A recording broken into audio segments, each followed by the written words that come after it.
ரொம்ப நாள் கழிச்சு தமிழ் டக்கரில் ஏன்னா இங்கே அடிக்கடி ஒரு வீடியோ போட்டு தான் ஆகணும், அந்த ஒரு கட்டாயம். ஓகேவா, புரியுதல். ஓகே, ஹலோ வியூவர்ஸ், நாங்களுடைய லக்ஷ்மி. நீங்கள் பார்த்துருக்கிறது லக்ஷ்மி தமிழ் டக்கர். பயங்கரமாக ஓட்டிங் போயிட்டுருக்கு. ஒரு 2 days முன்னாடி 5 million ஹார்ட்ஸ் அப்படின்னு சொல்லிட்டு, அதாவது அவ்வளோ ஒரு 5 மில்லியனுங்கிறது ஓட்டிங் ரொம்ப பெருசு தான். ஆனால் 49 கேட்டகரி இருக்குது. ஸோ ஒரு பயங்கரமான விஷயம் போயிட்டுருக்கு. ஒரு கேட்டகரியிலையுமே ஒரு 5 மெம்பர்ஸ் 4 மெம்பர்ஸ் அது மாதிரி இருக்காங்க. ஸோ அதனால் எல்லாத்துக்குமே ஒரு பயங்கரமான ஒரு போட்டி. கண்டிப்பாக ஓட்டிங் அதிகமாக இருக்குது. இது நீ பார்க்கும்போதே தெரியுது. 5 மில்லியன் அப்படிங்கிறது பெரிய விஷயந்தான். ஒரு மெயிலில் போயிட்டு இப்போ 15 நிமிஷத்துக்கு ஒருக்கா, ஏன்னா டக்குன்னு போடுறதும் இல்லை, 15 நிமிஷத்துக்கு ஒருக்கா அப்படிங்கும்போது அந்தளவுக்கு எஃபர்ட் எடுத்து எல்லோரும் செஞ்சிட்ருக்காங்க.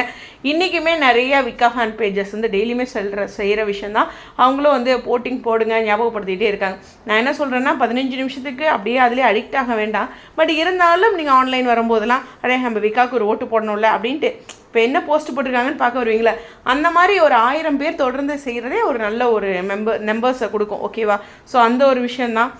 இருந்தாலும் கொஞ்சம் ஹார்ட் ஒர்க் சிலர் கொடுத்துட்ருக்கீங்க. அவங்க எல்லாத்துக்கும் ஒரு பெரிய பாராட்டுக்கள்.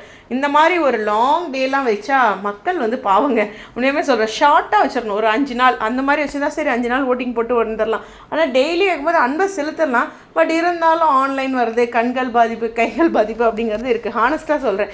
அதனால் இது மாதிரி இவ்வளோ எக்ஸ்டெண்டடான ஓட்டிங் இருக்கும்போது எல்லா ரசிகர்களுமே பாதிக்கிறாங்க, ஓட்டிங் போடணும் அப்படின்ட்டு. ஸோ அந்த ஒரு விஷயந்தான். மற்றபடி அன்பை கொடுக்குறதுல ஒன்றும் தவறே இல்லை. ஓகேவா, ஒரு நாள் ஒரு கமெண்டில் பேசுகிறோம், எவ்வளவோ பெரிய பெரிய பேராகிராஃபாக ஒரு கட்டுரையே எழுதியிருப்பாங்க. அவ்வளோ தூரம்லாம் கமெண்ட் பண்ணுறவங்களே எனக்கு ஆச்சரியமாக இருக்கும். ஆனால் எனக்கும் கோவம் வந்துச்சுங்க, பக்கமாக போவேன் என்னோடய ஹஸ்பண்ட்க்கு சாட்டு. அந்த கோவம் வந்துருச்சுன்னா எல்லாத்துக்கும் நடக்கிறது தானே.